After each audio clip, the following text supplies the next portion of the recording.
अस्सलामुअलैकुम वरहमतुल्लाह। अगर आपका शनाख्ती कार्ड ख़त्म हो चुका है या फिर ख़त्म होने वाला है या फिर अभी 5 साल 4 साल 6 साल जितने भी साल रहते हैं आप उसको फिर भी रिन्यू करना चाहते हैं या फिर कोई मॉडिफिकेशन करना चाहते हैं, क्योंकि अगर आपका आईडी कार्ड चाहे 5 साल अभी रहता है फिर भी आप उसमें मॉडिफिकेशन कर सकते हैं, यानी पिक्चर चेंज करनी है, सिग्नेचर चेंज करने हैं, मैरिटल स्टेटस चेंज करना है, तो ये सारी चीज़ें किस तरीके से करेंगे। लेकिन एक और अहम चीज़ के जो नादरा ने नई एप्लीकेशन लॉन्च की है, पाक आइडेंटिटी एप्लीकेशन, जिस एप्लीकेशन की मदद से हम अपने मोबाइल का कैमरा ऑन करके अपने फिंगरप्रिंट्स जो है वो दे सकते हैं। फिंगरप्रिंट्स के लिए कोई फॉर्म प्रिंट करने की ज़रूरत नहीं है, इंक अरेंज करने की ज़रूरत नहीं है, स्कैनर अरेंज करने की ज़रूरत नहीं है। आप अपने मोबाइल फ़ोन से ही अपने फिंगरप्रिंट्स की वेरिफिकेशन कर सकते हैं। इस नई एप्लीकेशन की मदद से हम वेरिफिकेशन भी करेंगे फिंगरप्रिंट्स की। इस नई एप्लीकेशन की मदद से जहाँ पे हमें ज़रूरत होगी डॉक्यूमेंट्स की, हम डॉक्यूमेंट्स भी अपलोड करेंगे और मुकम्मल तरीका आपको इस वीडियो के अंदर A to Z डिटेल्स के साथ मिलेगा। वीडियो के हवाले से बस एक रिक्वेस्ट करूंगा, वीडियो को आप मुकम्मल देखें, आपको किसी भी किस्म की परेशानी का सामना नहीं करना पड़ेगा और लास्ट में फीडबैक भी ज़रूर दीजिएगा कि आपको वीडियो कैसी लगी है। तो वीडियो के अंदर ही आपको ये भी बताऊंगा जहाँ पे फिंगरप्रिंट्स की ज़रूरत पड़ेगी कि आपने इस नई एप्लीकेशन पाक आइडेंटिटी एप्लीकेशन से फिंगरप्रिंट्स कैसे अपलोड करने हैं। इसके लिए डॉक्यूमेंट्स कौन से रिक्वायर्ड है वो आपको साथ साथ ही बताऊंगा। जहाँ पे जिस चीज़ की ज़रूरत पड़ेगी वो आपको मैं साथ साथ बताता जाऊंगा। उसकी वजह यह है कि पहले सब कुछ बता दूं तो फिर वो वीडियो ज़्यादा लंबी हो जाएगी, तो इसलिए बेहतर है कि जहाँ पे जिस चीज़ की ज़रूरत होगी मैं आपको साथ साथ एक्सप्लेन करता रहूँगा कि कौन सी चीज़ किस तरीके से आपने अपलोड करनी है। तो इसलिए आपसे एक रिक्वेस्ट करूँगा कि वीडियो को मुकम्मल देखेंगे तो आपको किसी भी किस्म की परेशानी का सामना नहीं करना पड़ेगा। अपने घर में बैठ के अपने मोबाइल से ये सब काम कर सकते हैं।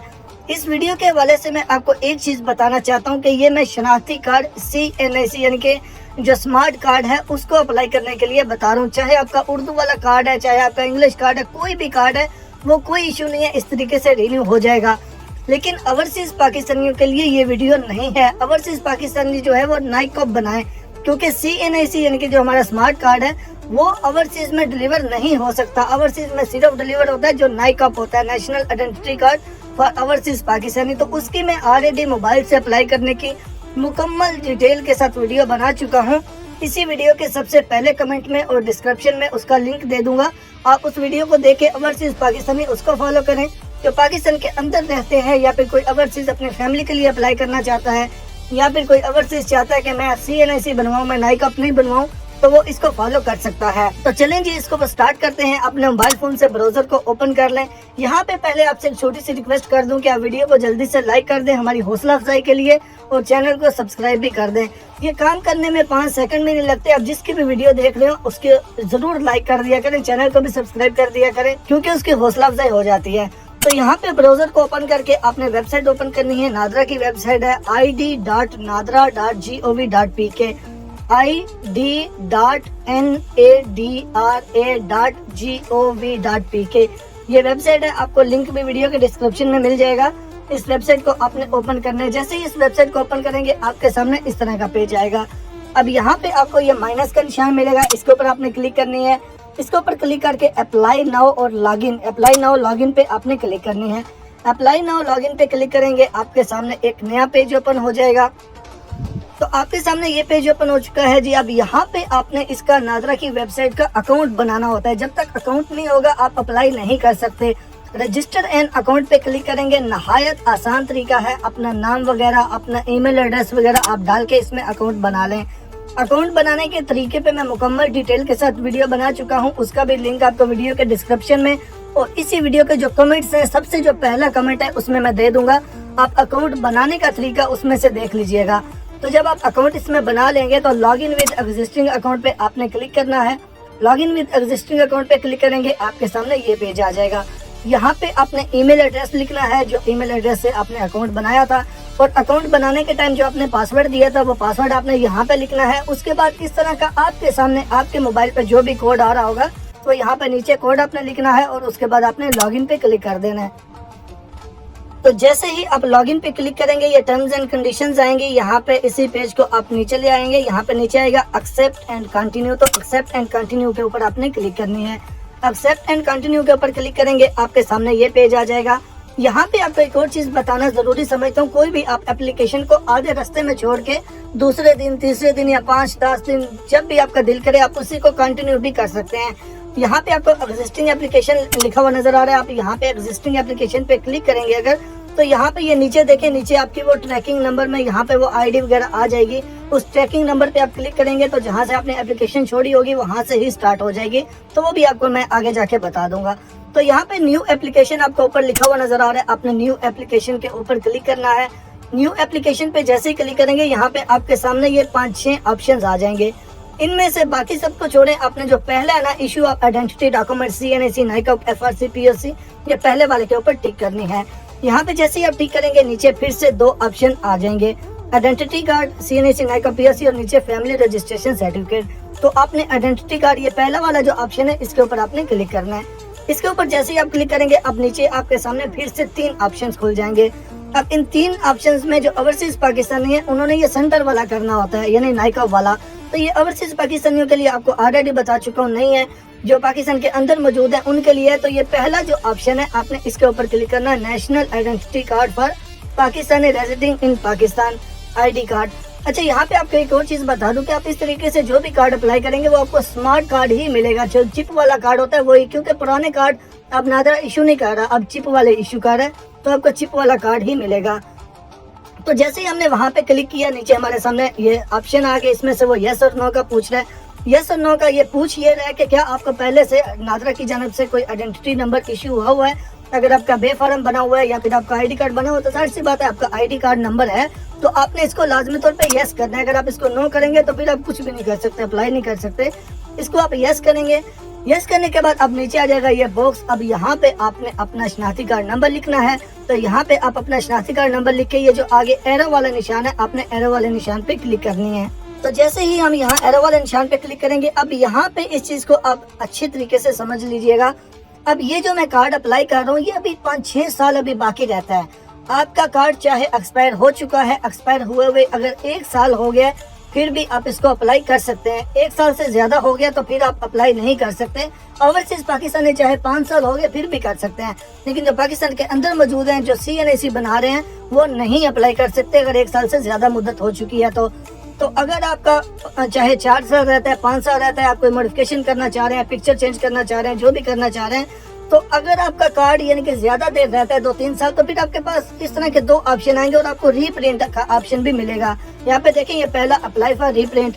ये रीप्रिंट का इसलिए बोल रहा है क्योंकि अभी ये ID कार्ड एक्सपायर नहीं हुआ। अगर ये एक्सपायर हो जाता तो फिर ये रीप्रिंट का ऑप्शन नहीं देता, फिर ये रीन्यू का ऑप्शन देता।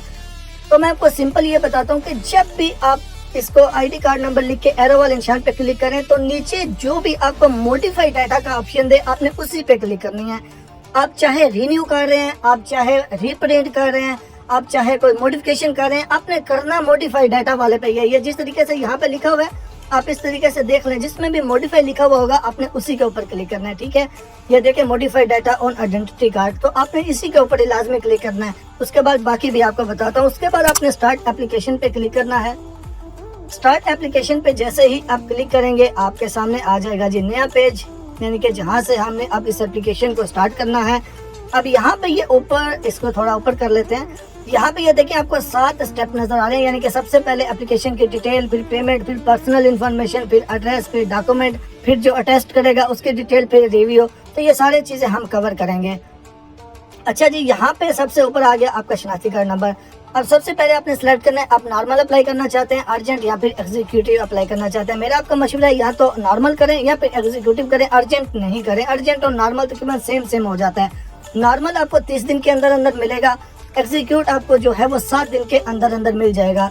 एग्जीक्यूट की जो फीस है वो है 2660 रुपए तकरीबन, और अगर नॉर्मल करेंगे, नॉर्मल की फीस 750 है, लेकिन इसमें थोड़ा शायद 100 या 150 और भी जो डिलीवरी चार्जेस है वो भी इंक्लूड हो जाए, यानी कि 1000 के अंदर अंदर ही होगी इसकी फीस अगर आप खुद अप्लाई करते हैं तो मैं नॉर्मल करना चाहता हूँ। नॉर्मल पे क्लिक किया क्योंकि यहाँ पे लिखा हुआ है 31 दिन के अंदर अंदर मिलेगा। अब यहाँ पे आ जाए जी नीचे। अब आपने करनी है जी यहाँ पे तस्वीर अपनी। अब तस्वीर के लिए बहुत से लोगों का प्रॉब्लम आता है। देखिए, जैसे आप पासपोर्ट बनवाने के लिए जाते हैं या फिर शनाख्ती कार्ड बनवाने के लिए जाते हैं तो आप कैसे बैठ के अपनी तस्वीर बनाते हैं, यानी कि बिल्कुल आप कैमरे की तरफ देख रहे होते हैं, आंखें खुली होती हैं, आपने ग्लासेस या कैप यूज नहीं की होती। तो इसी तरीके से अगर आप यहाँ पे भी अपनी पिक्चर वही आपने अपलोड करनी है जिसमें आपका फेस बिल्कुल क्लियर हो, आंखें खुली हो, आपने कैमरे की तरफ देखना है, बैकग्राउंड वाइट होना चाहिए। ये इस तरह से मैं आपको एग्जांपल भी स्क्रीन पे दिखा रहा हूँ। आप अपने मोबाइल फोन से फ्रेश पिक्चर बना लें, लेकिन आंखें खुली नजर आनी चाहिए, आपका फेस बिल्कुल क्लियर नजर आना चाहिए और कोई कैप वगैरह यूज नहीं करनी। ये कंडीशंस का अपने लाजमी ध्यान रखना है। उसके बाद यहाँ पे ये नीचे प्लस का निशान है, प्लस के निशान पे क्लिक करेंगे। फोटो लाइब्रेरी से जहाँ से भी आपने अपनी पिक्चर रखी हुई है वहाँ से अपनी पिक्चर को आप सिलेक्ट कर लीजिएगा। चूज पे क्लिक कीजिएगा। चूज पे क्लिक करने के बाद ये आगे एरो का निशान है, आपने एरो के निशान पे क्लिक करनी है। एरो के निशान पे क्लिक करेंगे, अगर आपकी पिक्चर बिल्कुल सही होगी रिक्वायरमेंट के मुताबिक तो वो फौरन अपलोड हो जाएगी। ये एरो वाले निशान पे आपने लाजमी क्लिक करना है। अगर यहाँ पे क्लिक नहीं करेंगे तो ये अपलोड नहीं होगी। जब तक ये अपलोड नहीं होगी आप इसको सेव नहीं कर सकते। तो जब ये अपलोड होगी उसके बाद आपने इस स्टेप को लाजमी सेव करना है। जहाँ जहाँ तक आप सेव करते जाएंगे, मिसाल के तौर पे मैंने यहाँ तक इसको सेव किया, सेव पे क्लिक कर दिया। अब यहाँ पे आके यहाँ पे देखें ऊपर ये एप्लीकेशन की फीस अभी 913 हो गई, यानी कि इसमें डिलीवरी चार्जेस भी थोड़े इंक्लूड हो गए। अब यहाँ पे आके मिसाल के तौर पे मैं इसको लॉग आउट करके दोबारा से नया स्टार्ट करना चाहता हूँ, जैसे मैंने आपको स्टार्ट में बताया था। यानी मैं यहाँ पे एप्लीकेशन बंद कर देता हूँ, 2-3 दिन के बाद मैं स्टार्ट करना चाहूँ। एग्जिस्टिंग एप्लीकेशन पे क्लिक करूंगा। एग्जिस्टिंग एप्लीकेशन पे क्लिक करूंगा तो अब यहाँ पे नीचे देखें ये मेरी ट्रैकिंग आईडी यानी कि मेरी एप्लीकेशन आ चुकी है। तो यहाँ पे अगर मैं ट्रैकिंग आईडी के ऊपर क्लिक करता हूँ तो जहाँ से मैंने छोड़ा था यहाँ पे ये देखें पिक्चर वाला स्टेप कंप्लीट है और यहाँ पे ये दूसरा स्टेप यानी कि पेमेंट वाला नीचे आ चुका है। अब यहाँ पे पेमेंट आपने करनी है जी, इसको ऊपर करें इस पेज को। यहाँ पे ये टर्म्स एंड कंडीशंस हैं, इनके ऊपर आप टिक कर लीजिएगा। इनके ऊपर टिक करने के बाद accept and continue, accept and continue के ऊपर आपने क्लिक करनी है। एक्सेप्ट एंड कंटिन्यू के ऊपर क्लिक करेंगे आपके सामने ये पेज आ जाएगा। अब यहाँ पे किसी भी मुल्क का वीजा या फिर मास्टर कार्ड आपने इस्तेमाल करना है। किसी भी बैंक का है वो कोई मैटर नहीं करता, चाहे दुनिया के किसी भी बैंक का है, आपको कोई परेशानी का सामना नहीं करना पड़ेगा। लेकिन वीजा कार्ड यहाँ पे मास्टर कार्ड होना चाहिए। यहाँ पे आपने कार्ड का नंबर लिखना है। कार्ड का नंबर लिखने के बाद सिक्योरिटी कोड, कार्ड की बैक साइड पे CVV कोड होता है जिसे हम सिक्योरिटी कोड बोलते हैं, वो लिखना है। उसके बाद कार्ड के ऊपर जो एक्सपायरी डेट होती है आपने वो लिखनी है। तो यहाँ पे ऊपर कार्ड डिटेल लिखनी है। उसके बाद अपना नाम लिख लीजिएगा, first name, second name, email address, किस मुल्क में मौजूद है। उसके बाद स्टेट, सिटी, यहाँ पे आप कुछ भी लिख सकते हैं। यानी कि अगर आपको स्टेट का नहीं पता या आपका पोस्टल कोड का नहीं पता या स्ट्रीट नेम नहीं पता तो कुछ भी लिख लें, चाहे अपना नाम ही लिखते जाए, कोई इशू नहीं है, जो मर्जी यहाँ पे लिख लें। उसके बाद नीचे आएगा कन्फर्म एंड पे। कन्फर्म एंड पे के ऊपर आपने क्लिक करनी है। कन्फर्म एंड पे के ऊपर आप जैसे ही क्लिक करेंगे उसके बाद आपको थोड़ा सा यहाँ पे इंतजार करना होगा। यानी कि जिस बैंक का आपने डिटेल दी है, कार्ड नंबर वगैरह दिया है, उस बैंक की जानब से आपको कोड आएगा वेरिफिकेशन के लिए, जिसे हम 1 टाइम पासवर्ड कहते हैं। तो वो देंगे तो जाहिर सी बात है बैंक भी वेरीफाई करेगा, उसके बाद ही आपकी पेमेंट होगी। तो यहाँ पे ये मुझे बैंक की जानब से कोड आया है, ये लिखा, उसके बाद सबमिट पे क्लिक किया। तो जैसे ही सबमिट पे क्लिक करेंगे उसके बाद थोड़ा सा यहाँ पे इंतजार करना होगा। तो ये हमारी पेमेंट यहाँ पे ये देखें जी, हमारी पेमेंट जो है ये कंप्लीट हो चुकी है। पेमेंट हमारी कंप्लीट हो चुकी है जी। उसके बाद यहाँ पे इस स्टेप को भी हमने कंटिन्यू लाजमी करना है। ये नीचे कंटिन्यू लिखा हुआ है, कंटिन्यू के ऊपर क्लिक करना है। कंटिन्यू के ऊपर जैसे ही आप क्लिक करेंगे अब यहाँ पे आपका नेम वगैरह आ जाएगा, जो कि आप चेंज नहीं कर सकते। यहाँ पे आपका नेम आएगा। उसके बाद नीचे आ जाएगा जी आप मेल हैं फीमेल हैं, वो आ जाएगा। अगर यहाँ पे सिलेक्ट नहीं हुआ हुआ तो आप खुद से इसको सिलेक्ट कर लें, मेल है या फीमेल है जो भी। उसके बाद आ गया जी मैरिटल स्टेटस। अब आगे यहाँ पे यानी कि आप शादीशुदा से गैर शादीशुदा या गैर शादीशुदा से शादीशुदा करना चाहते हैं तो यहाँ पे आप मैरिटल स्टेटस पे क्लिक करेंगे और आप मैरिड इसको कर देंगे। लेकिन याद रखिएगा अगर आप इसको मैरिड करेंगे तो जहाँ पे हमने जाके डॉक्यूमेंट अपलोड करने हैं वहाँ पे जाके हमने अपना निकाहनामा या फिर मैरिज रजिस्ट्रेशन सर्टिफिकेट, दोनों में से कोई भी हो जाए, दोनों में से यानी कि जो भी है वो चल जाएगा, ठीक है। अगर आप इसको मैरिटल स्टेटस चेंज करना चाहते हैं तो आप इसको मैरिड कर दीजिएगा। अगर मैरिड करेंगे तो फिर आपने वो लाजमी अपलोड करना है, यानी कि निकाहनामा या फिर मैरिज रजिस्ट्रेशन सर्टिफिकेट। मैं इसको नहीं करना चाहता तो मैं इसको छोड़ देता हूँ, इसको मैं अभी अनमैरिड ही रहने देता हूँ। अनमैरिड ही रहने दूंगा तो फिर डॉक्यूमेंट नहीं मांगेगा, क्योंकि मैंने इसको कुछ किया ही नहीं है। अगर इसको चेंज करेंगे तो फिर वो मांगेगा। उसके बाद आपकी लैंग्वेज कौन सी है, रिलीजन कौन सा है। उसके बाद ब्लड ग्रुप अगर आपको पता है तो लिख लें, नहीं पता तो नन पे क्लिक कर दें। उसके बाद आ जाएगा आइडेंटिफिकेशन मार्क, यानी कि कोई शनाख्ती अलामत है आपकी, अगर है तो लिख लें, अगर नहीं है तो लिख दें नो हैव। तो मैं यहाँ नो हैव आइडेंटिफिकेशन मार्क लिख देता हूँ। उसके बाद पहले आपका कोई पुराना शनाख्ती कार्ड नंबर बना हुआ था, अगर बना हुआ था इसको यस करें, अगर नहीं बना हुआ तो इसको भी कुछ नहीं करें, सॉरी यस नहीं करें, यहाँ पे लिखें। अगर नहीं बना हुआ तो इसको भी कुछ ना करें। उसके बाद आएगा are you a twin sibling, यानी कि आप जुड़वा बहन भाई हैं। अगर जुड़वा बहन भाई हैं तो यहाँ से यस करेंगे, अगर जुड़वा बहन भाई नहीं है तो यहाँ पे नो कर देंगे, ये आपने लाजमी करना है। उसके बाद AJ के रेजिडेंट स्टेटस, आप आज़ाद जम्मू कश्मीर के रेजिडेंट्स हैं, अगर हैं तो आप इसको यस करेंगे, यानी कि यहाँ से AG की रेजिडेंस सेलेक्ट करेंगे। अगर नहीं है तो आपने लाजमी यहाँ से नन पे क्लिक करना है। उसके बाद नीचे आ जाएगा प्रोवाइड योर बर्थ इन्फॉर्मेशन, यहाँ पे ऑटोमेटिकली आपकी डेट ऑफ बर्थ आएगी, आप किस मुल्क में पैदा हुए, आप कौन से सूबे में पैदा हुए, आप कौन से डिस्ट्रिक्ट में पैदा हुए, वो आ जाएगा। अगर यहाँ पे नहीं आए तो आप खुद से भी लिख सकते हैं, अगर यहाँ पे फॉर एग्जांपल नहीं आता डिस्ट्रिक्ट तो आप खुद से भी सिलेक्ट कर लीजिएगा। उसके बाद नीचे आ जाएगी जी provide your profession and qualification, तो आपका प्रोफेशन क्या है, अगर यानी क्या काम करते हैं, एक्टर हैं, अकाउंटेंट हैं, जो भी हैं, यहाँ से सिलेक्ट कर लीजिएगा। अगर यहाँ पे वो नहीं आ रहा तो आप यहाँ से अदर पे क्लिक कर सकते हैं, अदर सेलेक्ट कर लीजिएगा। उसके बाद आपकी क्वालिफिकेशन कितनी है, यहाँ से आपने सेलेक्ट करना है। उसके बाद do you have any disability, यानी कि आपको कोई माजूरी है, अगर है तो यस करेंगे और बताएंगे क्या माजूरी है, अगर नहीं है तो आप नो पे ही रहने देंगे। और यहाँ तक हमारा कंप्लीट हो चुका है तो यहाँ पे इसको सेव कर देंगे। यहाँ तक यानी कि हमारा ये सारा कंप्लीट हो चुका है। अब उसके बाद आ जाएगी रिलेटिव इन्फॉर्मेशन। रिलेटिव इन्फॉर्मेशन में आपके फादर और आपकी मदर दोनों का नेम आएगा, तो यहाँ पे आप इसको चेंज नहीं कीजिएगा, अपनी अम्मी जान और अपने अब्बू जान का नेम, यहाँ पे आप कुछ भी नहीं कीजिएगा। यहाँ पे क्या चीज अहम है वो ये, अगर आप इसको मैरिटल स्टेटस को अनमैरिड से मैरिड करेंगे तो यहाँ पे आपसे वो आपकी वाइफ का नेम पूछेगा, तो आपने अपनी वाइफ का नेम उर्दू में भी और इंग्लिश में भी लिखना है। अगर आप वो नहीं करेंगे, मैरिटल स्टेटस अनमैरिड से मैरिड नहीं करते तो फिर आपसे वो नहीं पूछेगा। लेकिन अगर वो आप मैरिड कर रहे हैं तो अपनी वाइफ का नेम उर्दू में भी और इंग्लिश में भी, आप इंग्लिश में लिखेंगे वो ऑटोमेटिकली उर्दू में दे देगा, लेकिन वो उर्दू में गलत भी दे सकते हैं, आप खुद से उसको उर्दू में करेक्शन कर लीजिएगा, ठीक है, उर्दू में इसको कर लीजिएगा। उसके बाद योर रिलेशन विद हेड, यानी कि आपने जो घर का इंचार्ज आप किसको बनाना चाह रहे हैं। अभी अगर आप शादीशुदा नहीं है तो फिर यहाँ पे आपने चाइल्ड ही रहने देने और सिटीजन नंबर में अपने अब्बू या अम्मी जान का नाम लिख लेना, और सिटीजन नंबर में अपने अब्बू जान या फिर अम्मी जान का शनाख्ती कार्ड नंबर लिखना है। यानी कि यहाँ पे सिटीजन नंबर उसका लिखना है जो आपके घर का इंचार्ज है, और ऊपर आपने उसके साथ रिलेशन सिलेक्ट करना है कि आपका क्या रिलेशन है जो आपके घर का इंचार्ज है। तो जो गैर शादीशुदा है वो चिल्ड, और यहाँ पे नीचे अपने अब्बू या अम्मी जान का शनाख्ती कार्ड नंबर, और जो शादीशुदा है, अगर शादीशुदा मर्द है तो वो यहाँ से सेल्फ करेगा, यहाँ से सेल्फ सेलेक्ट करेगा और शनाख्ती कार्ड नंबर अपना लिखेगा। अगर शादीशुदा लड़की है तो वो यहाँ से जो है वो स्पाउस करेगी और नीचे सिटीजन नंबर में अपने हस्बैंड का जो शनाख्ती कार्ड नंबर है वो लिखेगी। उम्मीद है कि ये चीज़ें आपको यहाँ तक समझ आ चुकी होंगी। उसके बाद आएगा रिलेटिव डिटेल, आप किसी फैमिली मेंबर की इन्फॉर्मेशन देना चाहते हैं, इसको नो कर दें, आप इसको नो करें और यहाँ पे आप सेव कर दें। यहाँ तक आपका सब कुछ कंप्लीट हो चुका है। अब उसके बाद बात आ जाती है जी एड्रेस की। यहाँ से आप अपना प्रेजेंट या फिर परमानेंट एड्रेस चेंज भी कर सकते हैं, लेकिन याद रखिएगा अगर आप अपना प्रेजेंट या परमानेंट एड्रेस चेंज करते हैं तो फिर आपको प्रूफ देना पड़ेगा डॉक्यूमेंट्स में। आपको या बिजली का बिल उसी एड्रेस का जो आपने चेंज किया वो होना चाहिए आपके नाम पे, आपके अब्बू के नाम पे, या फिर आपके किसी फैमिली मेंबर का, आपके भाई का, आपके अब्बू का, अम्मी का, किसी का शनाख्ती कार्ड उसी एड्रेस का बना हुआ होना चाहिए। तो अगर आप एड्रेस चेंज करेंगे तो साथ में ये रिक्वायर्ड डॉक्यूमेंट है, अगर आप एड्रेस चेंज नहीं करते तो फिर आपसे कुछ भी नहीं मांगेगा।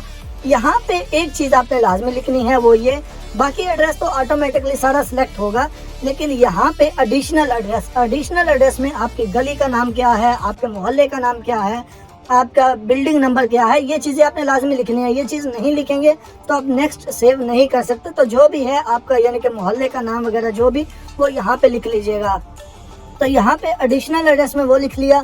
अब उसके बाद यहाँ पे वो आपसे पूछेगा कि जो आपका प्रेजेंट एड्रेस है, यानी कि परमानेंट और प्रेजेंट एड्रेस दोनों सेम है। अगर सेम है तो सेम एज अबाउ पे क्लिक कर दें, अगर सेम नहीं है तो फिर यहाँ पे आपने परमानेंट एड्रेस अपना जो भी है आपने वो लिखना है। मेरे दोनों सेम है, प्रेजेंट भी और परमानेंट भी, तो मैंने सेम एज अबाउ कर दिया।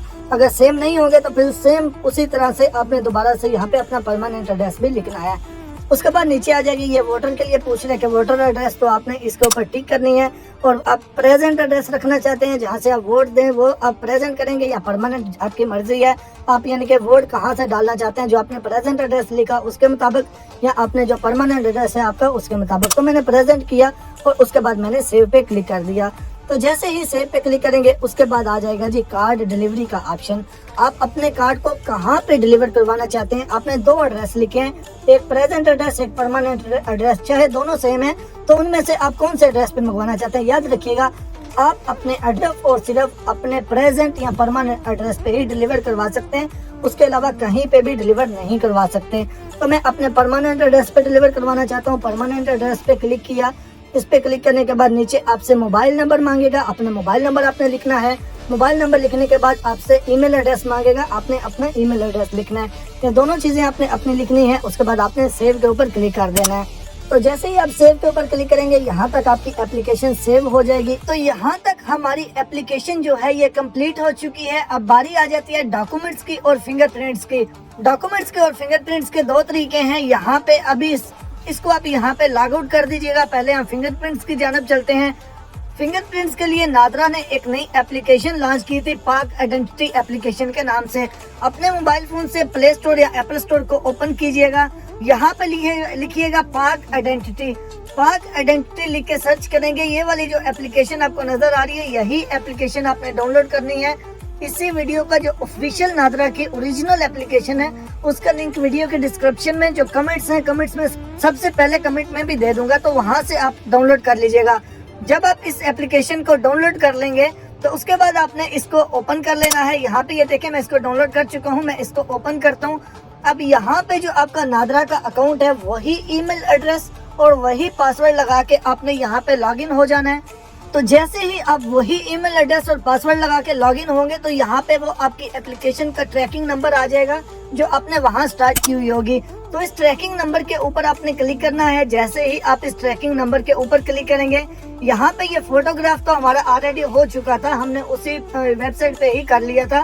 तो डॉक्यूमेंट्स और फिंगरप्रिंट्स हमने यहाँ से अपलोड करने हैं। तो सबसे पहले आपने डॉक्यूमेंट्स पे क्लिक करना है। डॉक्यूमेंट्स पे क्लिक करेंगे तो यहाँ पे वो देखें, मुझे ये कह रहा है कि आपके सारे डॉक्यूमेंट्स डन हो चुके हैं, यानी कि कोई डॉक्यूमेंट में नहीं चाहिए। इसकी वजह क्या है, मुझे ऐसा क्यों बोल रहा है? क्योंकि मैंने कुछ भी चेंज नहीं किया, यानी कि सिंपल एप्लीकेशन, सिंपल CNA को रिन्यू कर रहा हूँ, तो इसलिए यहाँ पे कोई भी डॉक्यूमेंट नहीं मांग रहा। लेकिन अगर आप मिसाल के तौर पे आपने मैरिटल स्टेटस अनमैरिड से मैरिड किया तो यहाँ पे वो आपको मैरिज रजिस्ट्रेशन सर्टिफिकेट का बोलेगा। 2 ऑप्शन आएंगे, उनमें से अपने मैरिज रजिस्ट्रेशन सर्टिफिकेट जो है उस पर क्लिक करके तो उसके बाद अपनी गैलरी से आपने डॉक्यूमेंट सेलेक्ट करके अपलोड करने हैं। पहला ये, यानी कि इसके लिए या फिर अगर आप ओवरसीज है तो फिर पासपोर्ट का ऑप्शन देगा, या फिर आपका पहले से यानी आपके अम्मी अबू का नाम में कोई मिस्टेक थी, आपने उनको करेक्ट किया तो यहाँ पे आपके मदर या फादर के ID कार्ड का भी वो नाम आ जाएगा। ID कार्ड बोलेगा कि अपलोड करो, तो आपने यहाँ से डॉक्यूमेंट इस तरीके से अपलोड करने हैं। बिल्कुल इजी होगा। यहाँ पे आपको ऑप्शन मिलेगा मिसाल के तौर पे पासपोर्ट का या फिर मैरिज सर्टिफिकेट का, उस पर क्लिक करेंगे, गैलरी से आप सिलेक्ट कर सकते हैं। इस पे मैंने वीडियो भी बनाई है, उसका लिंक भी डिस्क्रिप्शन में दे दूंगा। ये जो एप्लीकेशन है पाक आइडेंटिटी, इस एप्लीकेशन को मुकम्मल इस्तेमाल करने का एक तरीका बताया था, तो उसमें मैंने ये सारी चीजें डिटेल के साथ एक्सप्लेन की थी, उसका भी मैं लिंक वीडियो के डिस्क्रिप्शन में दे दूंगा। तो इस तरीके से आपने यहाँ से ये करना है। तो अब बारी आ जाती है फिंगरप्रिंट्स की, कि फिंगरप्रिंट्स आपने कैसे करने होते हैं। उसके लिए यहाँ पे लिखा हुआ है फिंगरप्रिंट्स। फिंगरप्रिंट्स के ऊपर आपने क्लिक करना है। फिंगरप्रिंट्स के ऊपर क्लिक करेंगे, यहाँ पे आपके सामने ये पेज आएगा। यहाँ पे लिखा हुआ है कि आपको 10 चांस दिए जाएंगे, यानी कि 10 बार आप गलती कर सकते हैं। अगर 10 बार भी आपके यहाँ से सबमिट नहीं होते तो फिर वो पेपर वाला जो तरीका है आपको वही करना पड़ेगा। यहाँ पे लिखा हुआ है स्कैन लेफ्ट हैंड या फिर स्कैन राइट हैंड। आप दोनों में से जो भी हाथ के स्कैन करना चाहते हैं आप अपनी मर्जी से कर सकते हैं। मैं यहाँ पे आपको एक चीज क्लियरली बताना चाहता हूँ। यहाँ पे आप देखें, तरीका उसने बताया होगा कि आपने किस तरीके से अपनी फिंगर जो है वो सामने लेके आनी है। यहाँ पे ये देखें, इतना फासला भी उंगलियों के दरमियान में आपने रखना है जितना यहाँ पे दिखाया जा रहा है। तो इसी तरीके से बिल्कुल सीधी अपने उंगलियां रखनी है। और मोबाइल भी आप देखें कि किस तरीके से, यानी कि बिल्कुल सीधा मोबाइल है और आपने एक साइड से ऐसे फिंगर सामने करनी है। यहाँ पे आपको नजर भी आ रहा होगा। इस तरीके से हाथ को बैंड वगैरह आपने नहीं करना, बिल्कुल सीधा ही आपने रखना है। तो यहाँ पे शुरू करते हैं जी। पहले हम राइट हैंड का करते हैं। जब हम यहाँ पे लिखा हुआ स्कैन राइट हैंड, जब हम इस पे क्लिक करेंगे तो उस टाइम वो कैमरा ओपन हो जाएगा। तो जब हमारा कैमरा ओपन हो जाएगा उसके बाद 10 सेकंड्स के लिए हमने फिंगर बिल्कुल सामने करके रखनी है। ये मैं अभी इसलिए बता रहा हूँ क्योंकि जब मैं इसको पे क्लिक कर लूंगा तो फिर सिर्फ 10 सेकंड होंगे, तो 10 सेकंड्स के अंदर बात कंप्लीट नहीं हो सकती। तो इसलिए अभी बता रहा हूँ कि इस पे जब क्लिक करना है फिंगर बिल्कुल सामने कैमरे के रखनी है और 10 सेकंड के लिए ना मोबाइल आपने रोटेट करना है, घुमाना है, ना ही आपने अपने हाथों को हिलाना है ज्यादा। अब देखें मैं इसके ऊपर क्लिक करने लगा हूँ। इसके ऊपर क्लिक करेंगे, जैसे ही कैमरा ओपन हो गया तो ऐसे आपने अपनी फिंगर बिल्कुल सामने रखनी है और ऐसे आपने बिल्कुल इनको मूव नहीं करना। ऊपर देखें वो स्कैनिंग भी हो रही है, तो ऐसे 10 सेकंड्स के लिए आपने करके रखना है। यहाँ पे जब आ जाएगा उसके बाद यहाँ पे ये देखें आपकी फिंगर्स आ चुकी हैं। उसके बाद यहाँ पे लिखा हुआ है अपलोड, तो आपने अपलोड के ऊपर क्लिक करनी है। जैसे ही आप अपलोड के ऊपर क्लिक करेंगे ये आपके फिंगरप्रिंट जो है ये देखें हमारे सक्सेसफुली अपलोड हो चुके हैं। अगर तो आपने हाथ को घुमाया, यहाँ पे मैं आप दूसरा कैमरा एक बार ओपन करके आपको दिखाता हूँ। यहाँ पे देखिए मैंने ऐसे फिंगर रखी थी, आपने ऐसे फिंगर या फिर ऐसे फिंगर ऐसे घुमा के नहीं रखनी, बिल्कुल ऐसे ही आपने तीनों उंगलियां चार उंगलियां खोल के ऐसे बीच में इतना फासला और एक जगह पे ऐसे करके रखना है। इस तरीके से होगा। अब हमने राइट हैंड किया, अब कुछ लोगों का वो दोनों हाथों के लिए बोलेगा, कुछ का राइट हैंड करेंगे, तो उसके बाद अगर हम लेफ्ट हैंड भी इसी तरीके से करेंगे बिल्कुल सेम टू सेम प्रोसीजर, तो वो देखें कह रहा है कि ऑलरेडी आपकी एप्लीकेशन सबमिट हो चुकी है, यानी आपके ऑलरेडी फिंगरप्रिंट सबमिट हो चुके हैं। तो अगर आपको ये ऑलरेडी बोल रहा है तो फिर बस एक के हो गए हैं, बस आप छोड़ दें, आपके ये कंप्लीट हो चुके हैं। क्योंकि कुछ लोगों के 10 के 10 फिंगर चाहिए होते हैं, कुछ के बस 3-4 चाहिए होते हैं। तो अगर ये 3-4 फिंगर जो अभी आपके हुए हैं इससे आपकी वेरिफिकेशन हो गई है, तो फिर इसका मतलब है कि आपकी ये फिंगरप्रिंट वाला जो मरहला है ये कंप्लीट हो चुका है। तो हमारे वहाँ से फिंगरप्रिंट्स कंप्लीट हो चुके हैं। उस तरीके से दोबारा ब्राउजर पे आके अपनी एप्लीकेशन को लॉगिन करके एग्जिस्टिंग एप्लीकेशन पे आपने क्लिक करना है। एग्जिस्टिंग एप्लीकेशन पे क्लिक करेंगे, यहाँ पे आपका ट्रैकिंग नंबर होगा, ट्रैकिंग नंबर के ऊपर क्लिक करेंगे तो जहाँ से एप्लीकेशन को छोड़ा था ये उसी स्टेप पे ही एप्लीकेशन पहुंच जाएगी। यहाँ पे देखिए ये डॉक्यूमेंट्स वाले स्टेप पे पहुंच गई है। अब यहाँ पे देखें फिंगरप्रिंट एक्विजिशन कंप्लीट हुआ। बोल रहा है कि आपका फिंगरप्रिंट वाला स्टेप जो है ये कंप्लीट हो गया है, यानी कि फिंगरप्रिंट हमने एप्लीकेशन की मदद से लगा दिए। अगर आप एप्लीकेशन की मदद से आप कामयाब नहीं हो रहे तो फिर आपने इस पेपर को, यहाँ पे ये लिखा हुआ है डेटा एक्विजिशन फार्म, इसके ऊपर आपने क्लिक करनी है। फार्म आएगा, उस फार्म को आपने प्रिंट करना है। उस फार्म को प्रिंट करने के बाद आपने फिंगरप्रिंट्स लगाने हैं। लेकिन अगर आपके वहां से एप्लीकेशन से फिंगरप्रिंट्स कंप्लीट हो गए तो फिर भी आपने यहाँ पे ये डाटा एक्विजिशन फार्म पे क्लिक करना है। जब आप डाटा एक्विजिशन फार्म पे क्लिक करेंगे तो ये वाला जो आपको स्क्रीन पे अभी फार्म नजर आ रहा है, ये वाला फार्म जो है ये डाउनलोड हो जाएगा।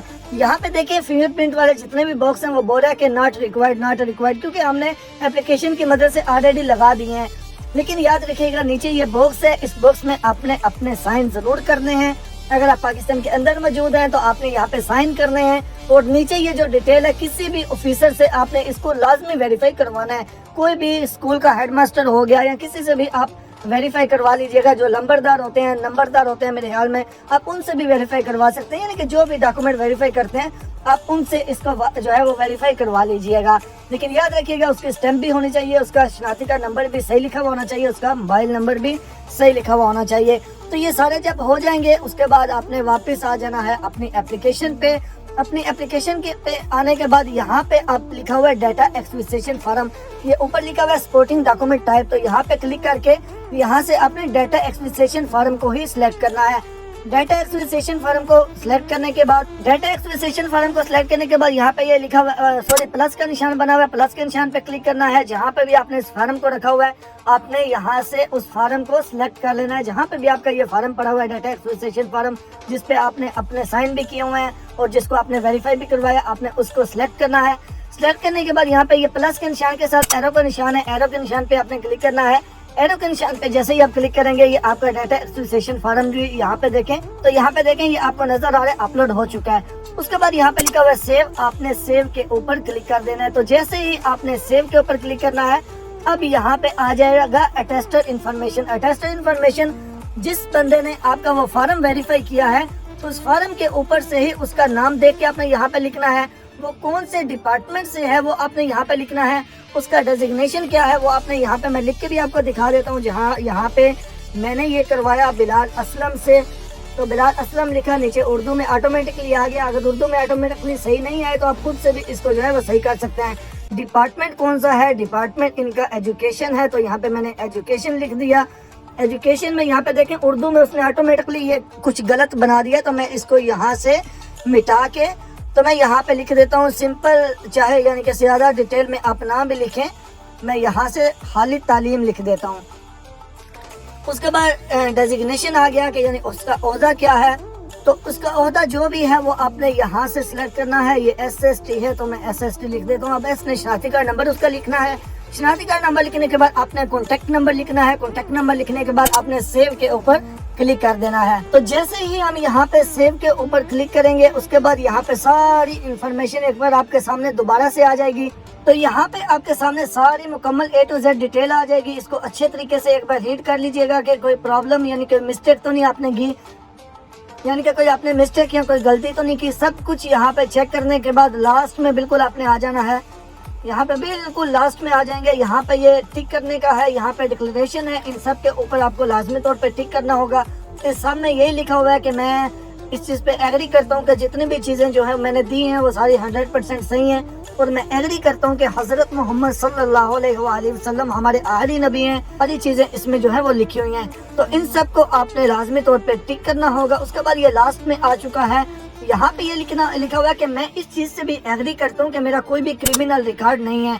अगर आपका कोई क्रिमिनल रिकॉर्ड नहीं है तो फिर आपने इसको यस करना है। अगर आपका कोई क्रिमिनल रिकॉर्ड होगा तो फिर आपने इसको नो करके नीचे एक बॉक्स ओपन होगा, वहाँ पे आपने लिखना है कि आपका क्या क्रिमिनल रिकॉर्ड है। लेकिन अगर आपका कोई भी क्रिमिनल रिकॉर्ड नहीं है, इसको फिर आपने यस करना है और आपने सबमिट एप्लीकेशन पे क्लिक कर देना है। तो एप्लीकेशन को सबमिट करने के बाद अब उसके बाद आपको क्या करना होगा, अब आपको इंतजार करना होगा। अगर आपकी नॉर्मल एप्लीकेशन है फिर 20 से 22 दिन लगेंगे आपको अप्रूवल की ईमेल आने में, या फिर कोई ऑब्जेक्शन होगा उसके भी ईमेल आने में आपको 20 से 22 दिन लगेंगे, और 30 दिन के अंदर अंदर आपको डिलीवर हो जाएगा। अगर आपका मोस्ट अर्जेंट है तो फिर 2-3 दिन के अंदर अंदर आपको ईमेल आ जाएगी कि आपके अप्रूव हो गया या फिर कोई ऑब्जेक्शन है।